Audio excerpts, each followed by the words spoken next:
तो हम लोग आरआरबी के एग्ज़ाम रिफ्रेशर देख रहे हैं, जो कि फिज़िक्स सब्जेक्ट का ये एग्ज़ाम रिफ्रेशर होगा। पेपर देने से पहले ज़रूर आप इस वीडियो को देख के जाएं, जिससे कि आपको बहुत सारे कॉन्सेप्ट क्लियर हो जाएंगे। इससे पहले एग्ज़ाम रिफ्रेशर का 3 वीडियो यूट्यूब पे डाल दिया गया है, तो आप लोग चाहेंगे तो वहाँ से जाके ये तीनों वीडियो को देख सकते हैं। और ये वीडियो का चौथा नंबर होगा। तो आज का टॉपिक है, ये पार्ट नंबर 3 है, गुरुत्वाकर्षण, ग्रेविटेशनल फोर्स। ये फिजिक्स का टॉपिक है। तो गुरुत्वाकर्षण के बारे में हम आज पढ़ना शुरू करेंगे। जिसमें पहला टॉपिक हमारा मिल जाता है, ये हमारा फर्स्ट टॉपिक है, न्यूटन का गुरुत्वाकर्षण नियम। Newton's gravitational law. न्यूटन का गुरुत्वाकर्षण नियम क्या है? उससे पहले पहला नियम है केपलर का नियम। केपलर का क्या नियम है? तो प्रथम नियम कक्षाओं का नियम, यानी कि कोई भी गति अपनी कक्षा में गति करती है, कोई भी ग्रह अपनी कक्षा में गति करता है, तो ग्रहों की गति की खोज किसने की थी? तो केपलर ने किया था। याद रखिएगा, ग्रहों की गति की खोज केपलर ने किया था। प्रथम नियम कक्षाओं का नियम होता है, यानी कि अपने अपने ऑर्बिट्स का नियम होता है पहला। यहाँ देखिए, फर्स्ट लॉ ऑफ ऑर्बिट्स क्या कहता है? सभी ग्रह सूर्य के चारों ओर दीर्घ वृत्ताकार कक्षा में परिक्रमा करते हैं तथा कक्षाओं के एक फोकस पर सूर्य स्थिर होता है। यही क्या है? फर्स्ट लॉ या फिर लॉ ऑफ ऑर्बिट है, कि सभी ग्रह सूर्य के चारों ओर क्या करते हैं? सूर्य के चारों ओर परिक्रमा करते हैं। सूर्य के चारों ओर परिक्रमा करते हैं। किस किस कक्षा में? एक दीर्घ वृत्ताकार कक्षा में परिक्रमा करते हैं तथा कक्षाओं के पास एक फोकस पर सूर्य स्थिर होता है। द्वितीय नियम, इसे क्षेत्रफल या चाल का नियम कहते हैं। द्वितीय नियम को क्षेत्रफल या चाल का नियम कहते हैं। तो केपलर ने 2 नियम दिए थे, प्रथम नियम और द्वितीय नियम। केपलर ने 2 नियम दिए थे, दोनों ग्रहों की गति से रिलेटेड नियम हैं ये। तो सेकंड नियम को हम देखते हैं। सेकंड नियम क्या कहता है? Law of areas. केपलर का द्वितीय नियम कोणीय संवेग संरक्षण नियम पर आधारित है। किसी भी ग्रह को सूर्य से मिलाने वाली काल्पनिक रेखा समान समय में समान क्षेत्रफल तय करती है। ये सेकंड लॉ है। अब नेक्स्ट है तृतीय नियम। तृतीय नियम को परिक्रमण काल का नियम कहते हैं, लॉ ऑफ पीरियड। अब परिक्रमण काल का नियम क्या कहलाता है? किसी भी ग्रह का सूर्य के चारों ओर परिक्रमण काल का वर्ग ग्रह की दीर्घ वृत्ताकार कक्षा के अर्ध दीर्घ कक्ष की तृतीय घात के समानुपाती होता है, यानी कि t² इज डायरेक्ट समानुपाती डायरेक्टली इन्वर्सनल टू a क्यूब। अब यहाँ पे गुरुत्वाकर्षण ग्रेविटेशनल, न्यूटन का गुरुत्वाकर्षण नियम क्या कहता है? किन्हीं 2 कणों के बीच लगने वाला आकर्षण बल उन कणों के द्रव्यमानों के गुणनफल के समानुपाती तथा उनके बीच की दूरी के वर्ग के व्युत्क्रमानुपाती होता है। मान लीजिए जैसे ये 2 पिंड हैं, इन दोनों का पिंड का द्रव्यमान, एक का m1 है, एक का m2 है, इनके बीच का दूरी d है, तो ग्रेविटेशनल फोर्स क्या हो जाएगा? तो बोला है कि 2 कणों के बीच लगने उन कणों के द्रव्यमानों का गुणनफल, तो गुणनफल m1 cross m2 divide by दूरी के वर्ग के व्युत्क्रमानुपाती, तो डिवाइड बाई d²। यही हमारा क्या हो जाएगा? यही गुरुत्वाकर्षण का नियम हो जाएगा। इस नियम से हमें क्या मिलता है? गुरुत्वाकर्षण के नियम से F = गुरुत्वाकर्षण फोर्स बराबर क्या होता है? गुरुत्वाकर्षण नियतांक m1/m2/r²। r² को हम बीच की दूरी बोलते हैं। ग्रेविटेशनल फोर्स है, ये बल है, ये पहले पिंड का द्रव्यमान है, ये दूसरे पिंड का द्रव्यमान है, दोनों पिंडों के बीच की ये दूरी है। अब न्यूटन की गति से कुछ इम्पॉर्टेंट परिभाषाएं हैं जो एग्ज़ाम में काफ़ी पूछे जाते हैं। लिफ्ट में पिंड का भार, कोई लिफ्ट है तो उसमें कोई वस्तु अगर त्वरित हो रही है, मतलब या तो ऊपर की तरफ जा रही है या फिर नीचे की तरफ जा रही है, तो उस पिंड में उसमें क्या इफ़ेक्ट डालेगी ये गुरुत्वाकर्षण नियम? तो देखते हैं। फर्स्ट नियम क्या कहता है? जब लिफ्ट एक समान गति से चढ़ती या उतरती है तो पिंड के भार में कोई परिवर्तन नहीं होता। जब लिफ्ट एक समान गति से या तो चढ़े या फिर उतरे, तो पिंड के भार में कोई भी परिवर्तन नहीं होगा। एक समान गति याद रखिएगा कि जब कोई लिफ्ट एक समान गति से या तो चढ़ रही है या तो उतर रही है तो पिंड के भार में कोई भी परिवर्तन नहीं होता है। दूसरा नियम क्या कहता है, जब लिफ्ट त्वरित गति से ऊपर जाती है, जब लिफ्ट त्वरित गति से ऊपर जाती है तो पिंड का भार बढ़ता है, जबकि त्वरित गति से नीचे उतरते समय पिंड का भार घटता है। एक समान गति से चढ़ रहा उतर रहा है तो कोई परिवर्तन नहीं हुआ, लेकिन अगर त्वरित गति से मतलब गति कभी बढ़ रही है कभी कम हो रही है, अगर इस व्यवस्था के अकॉर्डिंग चीज़ें ऊपर गति ऊपर की तरफ जा रही है तो पिंड का भार क्या हो जाएगा, बढ़ जाएगा। मतलब त्वरित गति से अगर लिफ्ट ऊपर की तरफ जा रही है तो पिंड का भार बढ़ जाएगा, जबकि अगर वही त्वरित गति से पिंड नीचे की तरफ आ रही है तो पिंड का भार क्या हो जाएगा, घट जाएगा। ये याद रखिएगा। पहला याद रखिए कि एक समान गति से गति कर रही है तो कोई परिवर्तन नहीं होगा, लेकिन अगर त्वरित गति से गति कर रही है और ऊपर की तरफ जा रही है तो भार बढ़ जाएगा और नीचे की तरफ जा रही है तो भार घट जाएगा। थर्ड नंबर का रूल क्या कहता है, नीचे उतरते समय यदि लिफ्ट की डोरी टूट जाए, अब नीचे उतर रही है और लिफ्ट की डोरी टूट जाए तो लिफ्ट मुक्त अवस्था में नीचे गिरता है। ऐसी स्थिति में पिंड भारहीन हो जाता है, अर्थात पिंड का भार शून्य महसूस हो जाता है, परंतु द्रव्यमान नहीं। भार तो शून्य हो जाता है लेकिन द्रव्यमान शून्य नहीं होता। तो ये याद रखिएगा। तो इसमें 3 रूल आपको दिए गए हैं। पहला रूल ये है कि एक समान गति से ऊपर चढ़ते हुए या नीचे चढ़ते हुए भार में कोई परिवर्तन नहीं होगा। यदि त्वरित गति से ऊपर जाएगी तो भार बढ़ जाएगा, यदि त्वरित गति से नीचे आएगी तो भार घट जाएगा। यदि लिफ्ट की डोरी टूट जाती है तो वो भारहीनता महसूस करता है, यानी कि भार शून्य हो जाता है। तो ये तीनों के तीनों नियम काफ़ी इंपॉर्टेंट हैं, इसको अपनी कॉपी पे लिख लीजिएगा। गुरुत्वीय गति से संबंधित समीकरण। पहला समीकरण क्या है, v बराबर u plus minus g t. V बराबर u plus minus g t. गति का पहला समीकरण क्या था, v बराबर u प्लस ए टी था ना, तो यहाँ ए के जगह पे अब g हो जाएगा, क्योंकि यहाँ एक्सेलरेशन नहीं है, यहाँ ग्रेविटेशनल की बात की गई है। तो ये पहला समीकरण हो जाएगा। नेक्स्ट हम ऊपर से देखते हैं दूसरा समीकरण, s बराबर u t plus half A T square था, हाफ ए टी स्क्वायर था, तो जहाँ यस है वहाँ एच हो जाएगा। एच बराबर u t plus minus half g t square, ये दूसरा समीकरण हो गया। V square equal to u square plus 2gh, ये तीसरा समीकरण हमारा हो गया। ये तीनों गति के समीकरण हैं जहाँ पे एक एक वैल्यू को बदल दिया गया है। यहाँ पे एस होता था तो यहाँ पे एच हो गया, यहाँ पे ए होता था तो यहाँ पे जी हो गया। बस यही चीज़ों को कमी किया गया और कुछ भी नहीं किया गया, जो जैसे है वैसे ही रख दिया गया है। तो ये पूछेगा मैंने, पृथ्वी तल पर जी का मान कितना होता है, तो जी के बराबर होता है GME अपान RE का स्क्वायर, GME अपान RE का स्क्वायर। तो ये फार्मूला याद रखिए। पृथ्वी तल पर गुरुत्वाकर्षण का मान कितना होता है, तो पृथ्वी तल पर गुरुत्वाकर्षण का मान ये होता है G बराबर GME अपान RE स्क्वायर। नेक्स्ट, पृथ्वी तल से ऊपर जाने पर जी का वैल्यू क्या होता है, तो G1 equal to g upon 1 plus HRE का स्क्वायर। तो ये वाला फॉर्मूला होता है, इसको कॉपी पे नोट कर लीजिएगा। जहाँ RE पृथ्वी की क्या है, त्रिज्या है। पृथ्वी तल से नीचे जाने पर क्या फॉर्मूला लगेगा जी का, तो G equal to G1 equal to G कोष्टक में 1 माइनस H अपान RE, जहाँ पे RE क्या है, पृथ्वी की त्रिज्या है। नेक्स्ट 1 लाइनर क्वेश्चन शुरू होता है। गुरुत्वाकर्षण नियतांक जी का मान कितना होता है, तो गुरुत्वाकर्षण नियतांक बड़ा जी का मान कितना होता है, तो 6.6734 cross 10 to the power minus 11 newton metre square upon kilo square. Newton metre square upon kilo square गुरुत्वाकर्षण नियतांक का मात्रक होता है।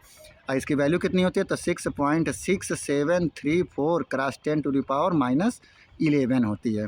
तो ये वैल्यू याद रखिएगा, काफ़ी इंपॉर्टेंट है, और ये मात्रक याद रखिएगा। नेक्स्ट, ब्रह्मांड में किन्हीं दो निकायों के बीच गुरुत्वाकर्षण बल निर्भर नहीं करता, उनके द्रव्यमानों के योग पर निर्भर नहीं करता, उनके द्रव्यमानों के गुणनफल पर निर्भर करता है। दो वस्तुओं के बीच की दूरी को यदि दोगुना कर दिया जाए तो इन दोनों के बीच लगने वाला बल क्या हो जाएगा, तो गुरुत्वीय बल के 4 गुना से कम हो जाएगा। गुरुत्वीय बल से 4 गुना से कम हो जाएगा, क्योंकि डी का हम स्क्वायर कर रहे थे, तो 4 गुना पे आप याद रखिएगा।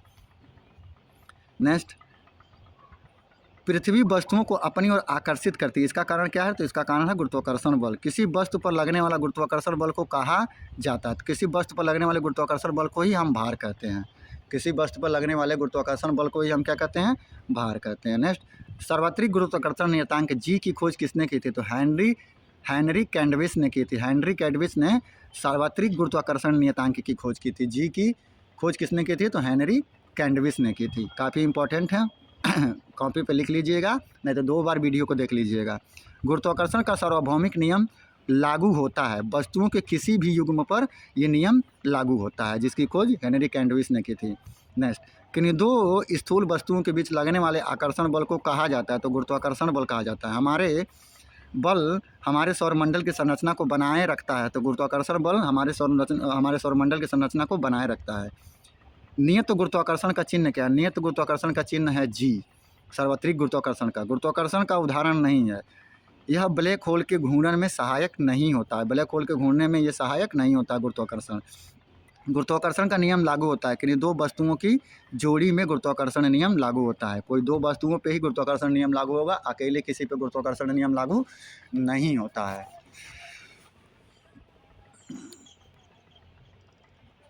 चलिए आगे बढ़ते हैं। यहाँ से देखिए कुछ न्यूमेरिकल क्वेश्चन स्टार्ट हो जाते हैं, तो न्यूमेरिकल क्वेश्चन पे हम ध्यान दे लेते हैं। दिया है 2 वस्तुओं के बीच गुरुत्वाकर्षण बल F है। यदि दोनों वस्तुओं के बीच की दूरी को परिवर्तित कर दिया जाए तो उनके द्रव्यमान को आधा कर दिया जाए। दोनों वस्तुओं के बीच की दूरी को परिवर्तित कर दिया और द्रव्यमान आधा कर दिया तो गुरुत्वाकर्षण बल हो जाएगा। तो गुरुत्वाकर्षण बल क्या होगा? तो देखिए गुरुत्वाकर्षण बल F = G m1 m2 अपन r²। ये फार्मूला होता है, सभी लोग जानते हैं। m1 m2 वस्तुओं के द्रव्यमान है, r वस्तुओं के बीच की दूरी है और g सार्वत्रिक गुरुत्वाकर्षण नियतांक है। चूँकि यहाँ पे बोल रहा है द्रव्यमान को आधा कर दिया जाए, तो m1 m2 इस द्रव्यमान को आधा कर दिया जाए तो क्या हो गया? यहाँ पे हमने देखा कर दिया। F1 बराबर क्या हो जाएगा? G m1/2 m2/2 r²। तो यहाँ पे क्या हो जाएगा? 1/4 G m1 m2 r², ये वाला निकल जाएगा। अब यहाँ से F1 बराबर क्या हो जाएगा? अगर m1 m2 को हम साइलेंट मान लेते हैं, m1 m2 को हम साइलेंट मान लेते हैं तो 1/4 F हो जाएगा। तो फोर्स का कितना हो जाएगा? 4 गुना हो जाएगा। तो 1/F बराबर ये हो जाएगा F/4 हो जाएगी ये वैल्यू। यानी कि कहीं 2 वस्तुओं के बीच का गुरुत्वाकर्षण बल अगर F है और उनके बीच की दूरी को परिवर्तित कर दिया जाए, मतलब बीच की दूरी हटा दिया गया, उनके द्रव्यमान को आधा कर दिया जाए तो गुरुत्वाकर्षण बल क्या हो जाएगा? तो गुरुत्वाकर्षण बल F/4 हो जाएगा। F/4 हो जाएगा, याद रखिएगा। नेक्स्ट, यदि 2 वस्तुओं के बीच की दूरी सामान्य दूरी से 6 गुना अधिक हो जाए तो F का वैल्यू क्या हो जाएगा? तो F की वैल्यू क्या हो जाएगी? तो इसको डिनोट करिए। वैसे F की वैल्यू 6 है तो 6 का स्क्वायर हो जाएगा। 6 को 36, 1/36 गुना हो जाएगा वैसे, लेकिन देखिए कैसे लगाया है, सेम टू सेम वही है। यहाँ पे देखिए 6 का स्क्वायर बराबर 36 का स्क्वायर कर लिया। अब यहाँ पे चूँकि ये सब साइलेंट है तो F बराबर F = 1/36 ये हो जाएगा। डायरेक्ट याद रख लीजिए इस क्वेश्चन को। यदि 2 वस्तुओं के द्रव्यमान को 3 गुना कर दिया जाए तो दोनों वस्तुओं के बीच का बल होगा। दोनों वस्तुओं के बीच का बल क्या होगा? तो दोनों वस्तुओं के बीच का बल, चूँकि 2 वस्तुओं का द्रव्यमान 3 गुना हो गया ना, तो मान लिया पहले 1 था उसके बाद 3 गुना हो, तो पहले का 3 दूसरे का 3 तो 3 3 9, तो बल जो होगा वो 9 गुना हो जाएगा। बल क्या होगा? 9 गुना हो जाएगा। देखिए न्यूटन गुरुत्वाकर्षण नियम के अनुसार ब्रह्मांड के 2 पिंडों के बीच लगने वाला बल हमेशा उनके द्रव्यमानों के गुणनफल के अनुक्रमानुपाती होता है तथा उनके बीच की दूरी के व्युत्क्रमानुपाती होता है। तो इस हिसाब से हम उसमें रखेंगे तो वो डायरेक्ट क्या हो जाएगा? 9 गुना हो जाएगा। तो इस हिसाब से देखिए यहाँ पे डायरेक्ट इसने रखा। यदि द्रव्यमान को 3 गुना कर देंगे तो इस स्थिति में 3 3 फिर यहाँ पे 9G हो जाएगा, फिर यहाँ पे 9F हो जाएगा। तो बल कितना हो जाएगा? 9 गुना हो जाएगा। नेक्स्ट आगे बढ़ते हैं। सेकेंड टॉपिक हमारा शुरू होता है गुरुत्व और गुरुत्व के अधीन गति। तो हम नेक्स्ट टॉपिक पे आगे बढ़ते हैं।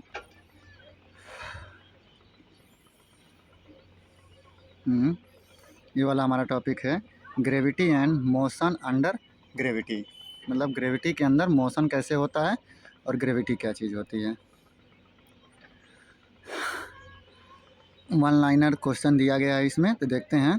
एक दोलन पेंडुलम की चंद्रमा पर समय अवधि उसकी पृथ्वी पर समय अवधि से क्या होती है, बढ़ेगी। चंद्रमा पर जब हम एक दोलन को लेकर जाएंगे तो पृथ्वी की जो वो अवधि होगी उससे उसकी अवधि क्या हो जाएगी, बढ़ जाएगी। नेक्स्ट है, पृथ्वी के केंद्र में गुरुत्वाकर्षण के कारण त्वरण का मूल्य होता है, तो त्वरण का मूल्य क्या होता है, 0 होता है पृथ्वी के केंद्र में।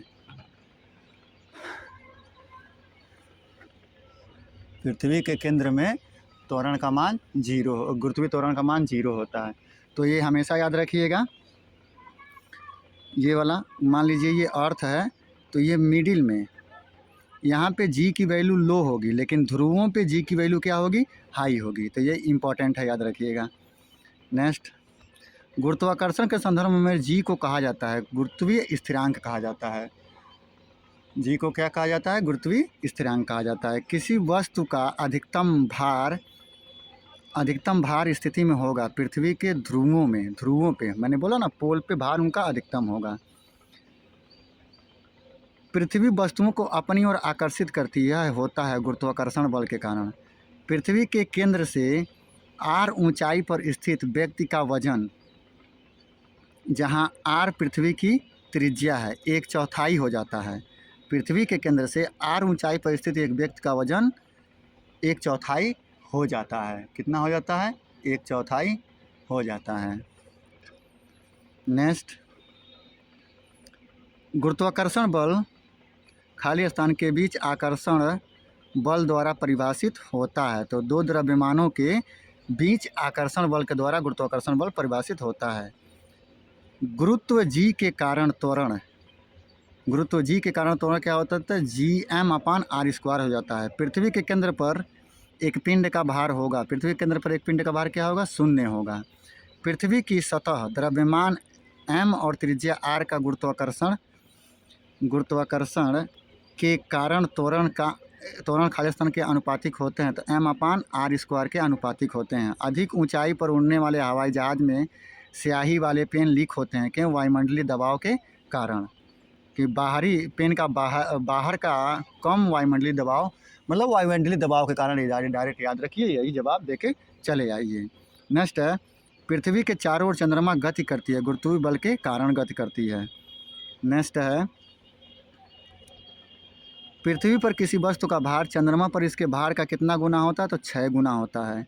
खाली स्थान के अनुसार जी का मान घटता है, तो ऊंचाई पर जाने पर जी की वैल्यू क्या होती है, घटती है। जी का मान पृथ्वी के केंद्र की ओर जाने पर कम होता है।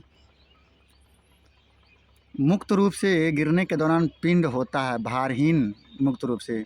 अभी हमने पीछे ही देखा है लेफ्ट वाला। जी का मान बढ़ता है, ऊंचाई में कमी से जी का मान बढ़ता है। जब सीधे ऊपर की ओर फेंका गया एक पत्थर शीर्ष पर पहुंचता है तो इसका वेग 0 होता है तथा त्वरण लगभग में 10 मीटर प्रति सेकंड स्क्वायर के बराबर होता है। जब सीधे ऊपर की ओर फेंका गया एक पत्थर शीर्ष पर पहुंचता है, तब तो वहाँ पे वेग उसका 0 हो जाएगा और त्वरण उसका बढ़ जाएगी, क्योंकि वहाँ से तो उसे नीचे गिरना है ना भाई। नेक्स्ट, स्वतंत्र रूप से लटकती किसी वस्तु का गुरुत्व केंद्र स्थित है, लटकाव बिंदु के ठीक नीचे स्थित है। कब कहा जाएगा कि कोई पिंड मुक्त रूप से गिर रहा है, जब इस पर केवल गुरुत्वीय बल कार्य कर रहा हो, तब गुरुत्व जनित त्वरण को दर्शाया जाता है, अंग्रेजी के छोटे अक्षर जी से दर्शाया जाता है।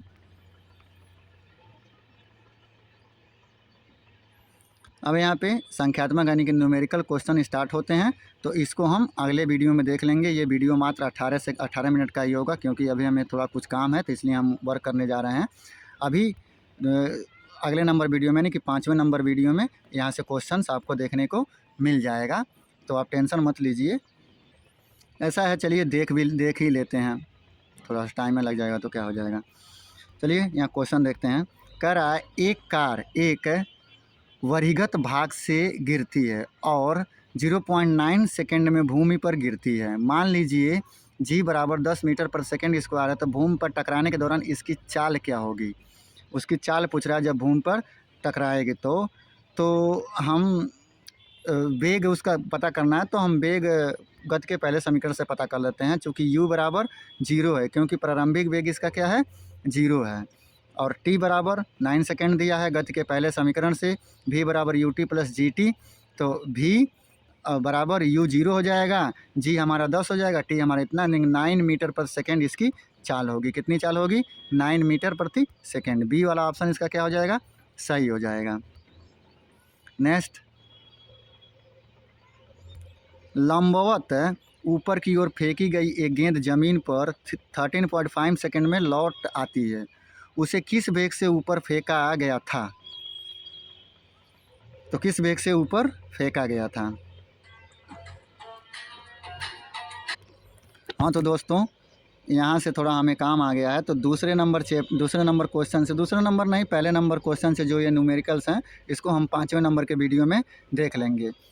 कृपया आप सभी लोग चैनल को सब्सक्राइब करिए और अपने अपने फ्रेंड के पास भी चैनल के लिंक को शेयर करिए, ताकि उन लोगों को भी इस क्वेश्चन के लाभ मिल सकें। याद रखिएगा, हम 5वें नंबर वीडियो को यहाँ से स्टार्ट करेंगे संख्यात्मक वैल्यू से। इसमें भी देखिए ज़्यादा कुछ नहीं है, मतलब 2 पेज में ये ख़त्म हो जाएगा, तो साथ में इसको भी हम ले लेंगे, आप टेंशन मत लीजिए।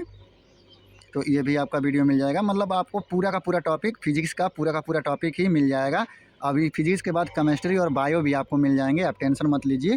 जब तक आपके पेपर होंगे तब तक आपका कोर्स कंप्लीट हो जाएगा। अगर कोई क्वेश्चन में किसी को कोई डाउट हो रहा है तो कृपया वो लोग क्वेश्चन नंबर को अपने कमेंट सेक्शन में कमेंट करें, तो ये क्वेश्चन हमको समझ में नहीं आया तो उनको अलग से वो क्वेश्चन समझा दिया जाएगा। सो धन्यवाद, मेरा वीडियो देखने के लिए आप सभी लोगों का धन्यवाद। Thank you for watching me.